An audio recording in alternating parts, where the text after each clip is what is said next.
राधे राधे सभी को। तो क्या आप इस प्लेट की रेसिपी को देखकर बता सकते हैं कि आज हमने किस चीज़ की रेसिपी तैयार करी है? जी हाँ, तो हमने यहाँ पर लच्छेदार मटर आलू की कचौड़ियाँ करी हैं तैयार, जिनकी रेसिपी मैं आपके साथ शेयर करने वाला हूँ आज। तो आलू मटर की जो हमारी फिलिंग है वो इस प्रकार से तैयार होगी। उसके लिए जो बेसिक इंग्रीडिएंट्स चाहिए वो ये हैं, जैसे जीरा चाहिए हमें, धनिया पाउडर चाहिए, कश्मीरी लाल मिर्च भी चाहिए हमें इसमें, चाट मसाला भी चाहिए साथ में, और लगभग मैंने इसमें 150 ग्राम लगभग आपका मटर लिया था, उबले हुए मटर लिए थे मैंने इसमें। और उसी के साथ मैंने 2 बॉइल्ड पोटैटो, मतलब 2 मीडियम साइज़ के पोटैटो लिए थे बॉयल करे हुए। तो इन्हीं बेसिक इंग्रीडिएंट की हेल्प से आज हम अपने मटर की और आलू की कचौड़ी बनाने वाले हैं, और आप एक बार देख भी सकते हैं कि ये सारे बेसिक इंग्रीडिएंट्स हैं जिनकी हेल्प से हम बनाएंगे आज की बहुत ही टेस्टी और डिलीशियस कचौड़ी। तो अब ये फिलिंग आपने देख ली होगी कि किन किन चीज़ों से हमारी फिलिंग होने वाली थी तैयार। अब इसके बाद सबसे पहले बारी थी कढ़ाई गैस पर चढ़ाने की। तो सबसे पहले मैंने कढ़ाई गैस पर चढ़ा दी थी, अच्छे से कढ़ाई गरम कर ली थी। उसके बाद फिर बारी थी उसमें तेल ऐड ऑन करने की। तो मैंने मस्टर्ड ऑयल लिया था, बहुत ही कम क्वांटिटी में लिया था, लगभग आपका 2 टेबल स्पून मैंने मस्टर्ड ऑयल लिया था। उसके बाद हाथ की हेल्प से अच्छे से कर लिया था चेक। जैसे ही तेल हो गया था अच्छे से गरम, तो उसमें मैंने बारी बारी कर सारी चीज़ों को कर दिया था ऐड। तो सबसे पहले मैंने उसमें जीरा मिलाया। जीरा ऐड ऑन करने के बाद जो हमारे मटर थे, उबले हुए मटर जो 150 ग्राम के लगभग थे, उनको मैंने किया उसमें ऐड।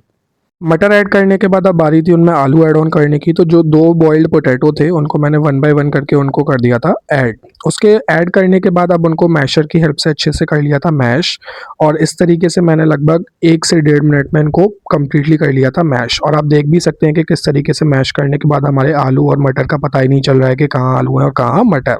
तो देखिए इस तरीके से अच्छे से मैश कर लिए थे। अब बारी थी उसमें और चीज़ें ऐड ऑन करने की, जो मैंने आपको वीडियो में स्टार्टिंग में दिखाए भी थे, जो इंग्रेडिएंट्स आपको मैंने बेसिकली दिखाए थे शुरुआत में। अब बारी थी उनको 1 बाय 1 करके ऐड ऑन करने की। तो इसमें मैंने चाट मसाला मिलाया था। चाट मसाले के अलावा मैंने जो जीरा पाउडर है और जो धनिया पाउडर है वो भी ऐड ऑन किया था। साथ ही में जो कश्मीरी लाल मिर्च है वो भी मैंने मिलाई थी। उसी के साथ फिर इसमें मैंने मिलाया था 1 टेबल स्पून सॉल्ट, आप अपने टेस्ट के अनुसार मिला सकते हैं। और इन सारी चीज़ों को ऐड करने के बाद इनको कर लिया था मैंने अच्छे से मिक्स। इनको मिक्स करने के साथ ही मेरे को एक चीज़ और दिमाग में आई कि मैं इसमें एक और चीज़ जो ऐड ऑन कर सकता हूँ फ्लेवर के लिए, वो है हमारी कसूरी मेथी। तो मैंने इनको अच्छे से मिक्स करने के बाद थोड़ा-सा इसमें कसूरी मेथी भी ऐड ऑन की थी। और कसूरी मेथी हम सभी को पता है कि बहुत ही अच्छा फ्लेवर देती है, तो इसलिए मैंने इसमें कसूरी मेथी भी कर दी थी ऐड। और एक चीज़ जो और मैंने ऐड की थी वो है हमारा गरम मसाला। तो 1 पिंच मैंने इसमें आपका गरम मसाला, जो हमारे घर की प्रिपरेशन थी, तो इस वजह से मैंने उसे भी कर दिया था थोड़ा-सा ऐड, क्योंकि अगर ज़्यादा गरम मसाला ऐड ऑन करता तो उसकी वजह से बहुत ही ज़्यादा स्ट्रॉन्ग फ्लेवर आता गरम मसाले का। तो इतनी सारी चीज़ें ऐड ऑन करने के बाद इनको अच्छे से कर लिया था मिक्स, और आप देख सकते हैं कि जो हमारी अंदर की फिलिंग है कचौड़ियों की, वो कितनी ही टेम्प्टिंग लग रही थी। तो जैसे ही फिलिंग हो गई थी ठंडी, मैंने एक बाउल की हेल्प से इनको कर दिया था कंप्लीटली ट्रांसफ़र एक बाउल में, और लिड की हेल्प से इनको कवर करके रख दिया था साइड में। और हमारी जो फिलिंग थी वो देखिए फाइनली हो गई थी प्रिपेयर। अब इसके बाद बारी थी हमारा डो प्रिपेयर करने की, जो हमारा मैदा और सूजी का डो होने वाला है। तो इस कप के मेजरमेंट के हिसाब से मैंने 1.5 कप आपका मैदा लिया था, जिसे हम इंग्लिश में ऑल पर्पस फ्लावर भी बोलते हैं। फिर इसे एक छोटे कप के साइज़ के मेजरमेंट के हिसाब से मैंने उसमें चिरौटी रवा मिलाया है। चिरौटी रवा आप सभी को पता होना चाहिए कि ऐसा रवा जो ज़्यादा मोटा ना हो। तो मेरे पास मोटा रवा था, मैंने उसको अच्छे से पीस लिया था ग्राइंडर की हेल्प से, और फिर उसमें मिलाया था। इसके बाद मैंने हाथों की हेल्प से क्रश की थी आपकी अजवाइन। अजवाइन भी मैंने ऐड कर दी थी। थोड़ा-सा इसमें नमक मिलाया मैंने, 1 पिंच टेबल सॉल्ट, और साथ ही में मैंने फिर इसमें मोयन के लिए आपका देसी घी, जो हमारे घर की प्रिपरेशन थी, उसको कर दिया था मिक्स मेल्ट करके। फिर धीरे-धीरे पानी मिलाना था, और पानी हम लोगों को धीरे-धीरे ही मिलाना है, क्योंकि अगर हम एक साथ पानी मिला देंगे तो उससे हमारा जो कंसिस्टेंसी है, जो हमारा डो है, वो अच्छे से प्रिपेयर नहीं होगा। तो इस तरीके से देखिए मैंने धीरे-धीरे पानी मिलाया है इसमें अच्छे से, और अच्छे से नीड कर लिया था इसको प्रॉपर तरीके से। तो करीबन 5 से 6 मिनट मेरे को लगी थी इनको अच्छे से डो को प्रिपेयर करने के लिए। और देखिए मैंने हाथों की हेल्प से किस तरीके से ये इसको नीड भी किया है, प्रेस करके मैंने आपको दिखाया भी है पर्टिकुलरली कि इस तरीके से मैंने नीड किया है इसको बहुत ही अच्छे तरीके से। और नीड करने के बाद इसमें मैंने थोड़ा-सा ऑयल भी अप्लाई कर दिया था, और इसको रेस्ट करने के लिए रख दिया था आपका 10 से 15 मिनट के लिए, ताकि जो हमारा आटा है वो अच्छे से स्ट्रेच हो जाए और जो हमारी लोई है वो प्रॉपर तरीके से मिलें। तो इसलिए मैंने थोड़ा-सा ऑयल अप्लाई किया था, आपको दिखाया देखिए इस तरीके से। और फिर साथ ही मैंने इसको रखा 10-15 मिनट के लिए साइड में, लिड की हेल्प से कवर करके। अब जब तक आटा रेस्ट करने के लिए मैंने रखा था, तो अब बारी थी एक और चीज़ ऐड ऑन करने की या फिर प्रिपेयर करने की, और वो है हमारी हरी धनिये की चटनी, जो बहुत ही झटपट बनने वाली है और बहुत ही टेस्टी हमारी डिलीशियस चटनी होने वाली है। तो चलिए उसकी रेसिपी आपको दिखाते हैं कि किस तरीके से मैंने हरी धनिया की चटनी बनाई है। उसके लिए मैंने कुछ बेसिक चीज़ें ली हैं, जैसे इसमें जीरा लिया है मैंने, आधा कटा हुआ नींबू लिया है। उसके अलावा मैंने हरी मिर्च और अदरक के कुछ पीसेस लिए हैं। हरी मिर्च मैंने 3 पीसेस में ली थी इसमें, और साथ ही मैंने फ्रेशली प्रिपेयर्ड जो हमारा धनिया है एकदम मार्केट से आया हुआ, उसको मैंने कर लिया था 3 से 4 बार वॉश। वन बाय वन करके इनको मिक्सर जार में ऐड ऑन कर दिया। सबसे पहले मैंने धनिया मिलाया, धनिया मिलाने के बाद उसमें जो हरी मिर्च और अदरक थे जो कटे हुए, उनको कर लिया था ऐड ऑन।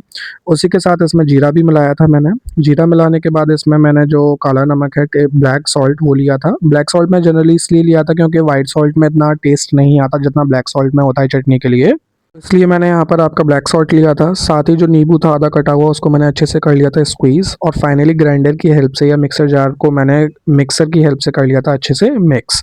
और फाइनली जब चटनी बनकर हो गई थी तैयार, तो उसको मैंने बाउल में कर लिया था कम्प्लीटली ट्रांसफ़र।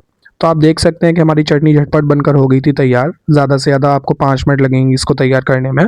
इसको भी मैंने लिड की हेल्प से कवर करके रख दिया था साइड में, और अब बारी थी लोई बनाने की। तो लोई हमने उस आटे से बना लिया था जो हमने रेस्ट करने के लिए रखा था 10 से 15 मिनट, और इस तरीके से जितनी हमारी रोटी की लोई होती है उस तरीके से उतने ही बड़े साइज में हमें लोई बनानी है। उसके बाद उसमें ऑयल अप्लाई कर दिया था इस तरीके से, देखिए इवनली हमें ऑयल स्प्रेड करना है। ऑयल स्प्रेड करने के बाद थोड़ा सा मैंने इसमें मैदा स्प्रिंकल किया था ताकि जो हमारी कचौड़ी हैं वो अच्छे से बाइंड अप हों। और देखिए इस तरीके से आपको फोल्ड करनी है ताकि जो हमारे लच्छे हैं वो बहुत ही अच्छे तरीके से बनकर आए।